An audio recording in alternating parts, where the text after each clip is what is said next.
कि म living thing हो? तिमी लिभिङ थिङ हैनौ।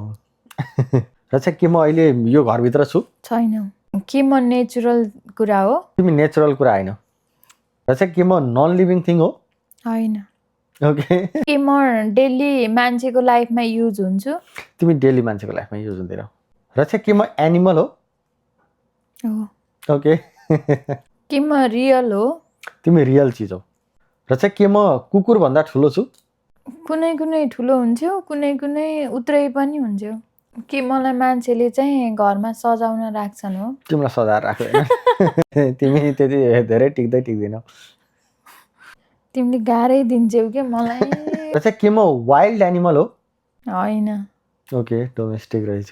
सजाउन नि राख्दैनन्, म रियल हो, म कति अप्ठ्यारी हुँ त नि। मलाई कहिले युज गरेको छु? तिमीलाई युज गरेकी छौ। र चाहिँ के मैले दुध दिन्छु? खोइ दिन्छु होला। दिन्छु। के म लगाउने कुरा हो? तिमी लगाउने कुरा हैनौ। तिमी त्यस्तो टिक्दैनौ। र चाहिँ के म बाख्रो हो? होइन। ओके। हाम्रो बेडरुममा म छु? तिमी छैनौ। के मलाई तिम्रो आमाले कहिले पाल्नु भयो घरमा? आमाले पाल्या होइन। मलाई पाल्नु भएन। ओके। के म खानेकुरा हो? तिमी खानेकुरा हो। ल ठिक छ, अब त पत्ता लाउँछु। भन्छ यो त्यति कमन रहन्छ। र चाहिँ के मैले घाँस खान्छु? खान्छौ। मैले घाँस खान्छु। के म भेजिटेबल हो? होइन, तिमी भेजिटेबल हैनौ। घाँस खान्छु। र चाहिँ के म बेगनासमा पाउँछु?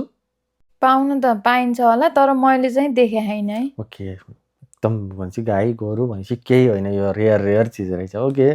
के म फ्रुट्स हो? तिमी फ्रुट छैनौ। भेजिटेबल होइन, फ्रुट्स होइन, म हो चाहिँ के यार? र चाहिँ के मलाई मान्छेले मासुको लागि पाल्छन्? मासु नि खान्छन्। आज हामीले मलाई खायौँ? खाएको छैनौँ। महिनौ चाहिँ भयो नखाएको। खाने हो? चुवाचे होइन। र चाहिँ के म सुँगुर हो? होइन। मलाई चाहिँ म मन पर्छ। यो सबैलाई मन त पर्छ। र चाहिँ के मैले मेरो मासु खाछु? खाइछु। के म खिर हो? हैनौ, तिमी खिर हैनौ। र चाहिँ के मैले मेरो मासु 1 महिनाभित्रमा खाछु? रिसेन्टको 1 महिनामा खाछु? खाइ छैन। ओके, 1 महिनामा खाएको छैन भने चाहिँ खाइरहने मासु चाहिँ रहेनछ। के म गुलियो हुन्छु हो खानेकुरामा? तिमी स्विट चिज हो। अरे म हो चाहिँ के खाछु मासु तर रिसेन्टको 1 महिनामा खाएन। र चाहिँ के म भेडो हो? भेडा? सिप हो? सिप सम्झेकी भाइ। म के हो? तिमी बरफ।